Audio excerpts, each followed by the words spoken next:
अब तक हम बहुपदों के बारे में बहुत कुछ पढ़ चुके हैं।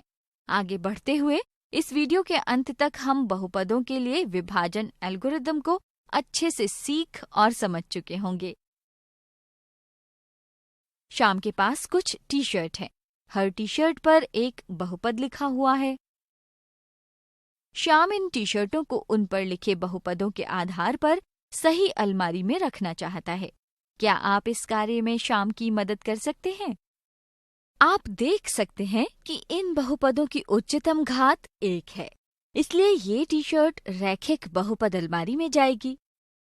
लाल व नीली टी शर्टों पर लिखे बहुपदों की उच्चतम घात 2 होने के कारण ये द्विघात बहुपद अलमारी में रखी जाएंगी। और अंत में इन दोनों टी शर्टों पर लिखे बहुपदों की उच्चतम घात 3 होने से ये त्रिघात बहुपद बन जाते हैं, इसलिए इन्हें तीसरी अलमारी में रखना उचित होगा। टी शर्टों को अलमारियों में रख श्याम पूजा के पास पढ़ने के लिए जाता है, जो विभाजन विधि के बारे में पढ़ रही होती है।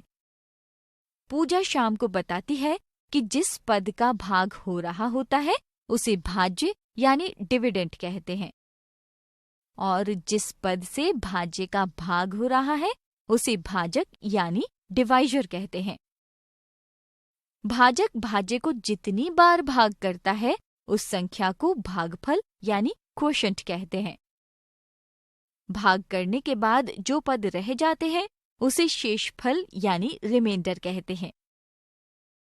आओ अब मैं तुम्हें बहुपदों के विभाजन विधि का प्रयोग बताती हूँ। यदि हम किसी बहुपद px को किसी बहुपद gx से भाग करें तो हमें एक बहुपद माना qx मिलता है। तो आओ अब एक बहुपद को दूसरे बहुपद से भाग करने की विधि को विस्तार से देखते हैं। सबसे पहले सुनिश्चित कर लें कि भाजक एवं भाज्य मानक रूप अर्थात पदों की घातों के घटते हुए क्रम में लिखे हैं या नहीं। भागफल का पहला पद प्राप्त करने के लिए भाज्य के उच्चतम घात वाले पद यानी x की घात 2 को भाजक के उच्चतम घात वाले पद यानी x से भाग दें, जिससे भागफल x मिलता है। इसके बाद भाजक को इस भागफल से गुणा कर भाज्य के नीचे लिखें।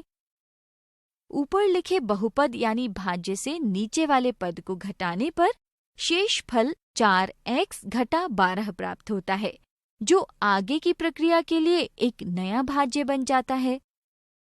भाग देने की इस प्रक्रिया को पुनः नए भाज्य के साथ तब तक दोहराएं जब तक शेषफल या तो 0 या इसकी घात भाजक की घात से कम न हो जाए।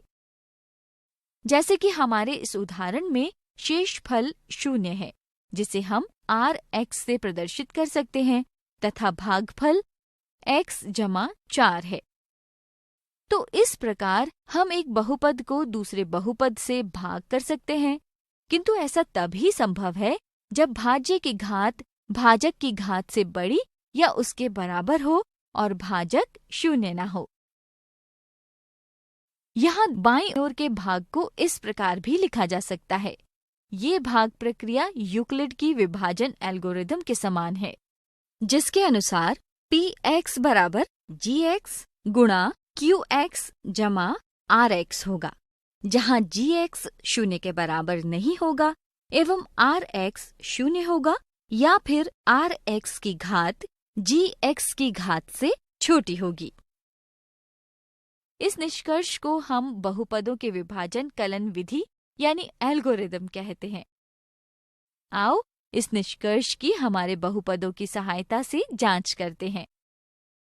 सभी बहुपदों को इस विभाजन एल्गोरिदम में प्रतिस्थापित कर हल करने पर दोनों पक्ष बराबर हो जाते हैं, जो विभाजन एल्गोरिदम की सत्यता को प्रमाणित करता है।